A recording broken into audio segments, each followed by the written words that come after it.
Shalom bien-aimé. Dans cette nouvelle vidéo, je vais parler de deux visions que j'ai eues qui concernent le président prophétique, loin de Dieu, et RD congolais bien sûr. Et dans la première, Tout à l'heure, je t'ai dit des choses horribles. il s'agissait d'une assemblée générale de l'ONU. Et donc, le président prophétique prit la parole et dit, en fait, il s'opposait à l'homosexualité. Il dit, jamais, tant que je serai le président de la République démocratique du Congo, on y parlera de l'homosexualité. Et je pense même pas en Afrique. Et donc, il s'opposait comme ça à une proposition des puissances, en tout cas des grandes puissances actuelles, à la légalisation de l'homosexualité. Donc, juste après avoir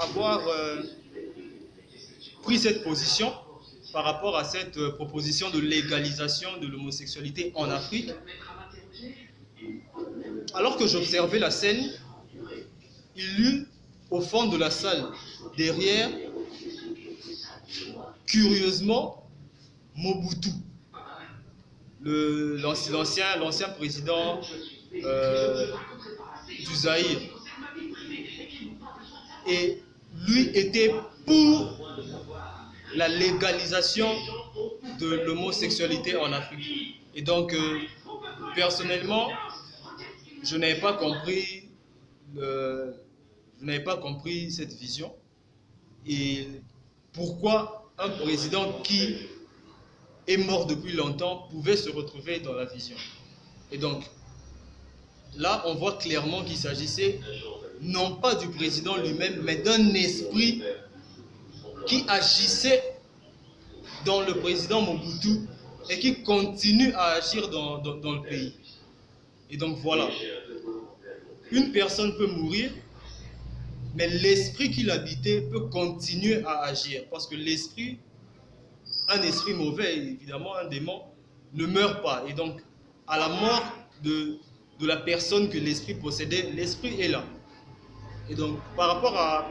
Si on considère cette vision, il est nécessaire de prier pour la nation pour que jamais ne soit légalisé en Afrique l'homosexualité ou la bestialité ou le mariage homosexuel comme j'en ai entendu parler dans un autre pays où il a été légalisé.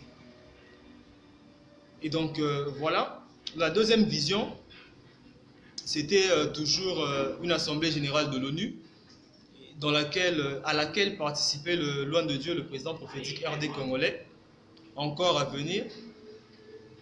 Et il y avait l'Iran, le président iranien qui avait pris la parole et qui menaçait le gouvernement anglais, l'Angleterre, d'une attaque. Et il y a, certains le savent certainement, plusieurs confrontations dans le détroit d'Ormuz entre la marine britannique et iranienne. Et donc voilà, l'Iran aurait bloqué le passage à un pétrolier britannique. Et donc voilà, le Royaume-Uni a décidé d'envoyer dans le détroit, dans le Golfe, un deuxième navire de guerre pour accompagner, pour remplacer celui qui est là. Donc, réagissant à cette menace du président iranien contre le gouvernement anglais, le président prophétique loin de Dieu dit, mais quel avenir préparez-vous ou léguerez-vous à votre postérité, à vos enfants? Serait-ce un avenir de guerre où on a sans cesse l'appréhension d'une probable guerre nucléaire ou atomique ou biologique? Et donc voilà, c'était une réaction d'indignation, un conseil, voilà, pour ne pas dire un rappel à l'ordre. Et donc cette deuxième vision est une prophétie sur une probable guerre entre l'Iran et l'Angleterre.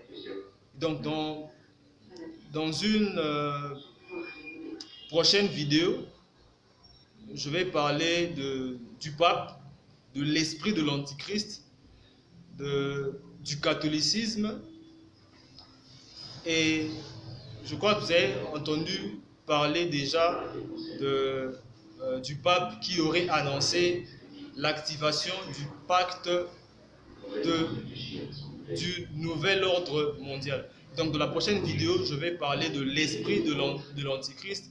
J'en ai déjà parlé sur Facebook, et donc je vais en parler en détail. Merci.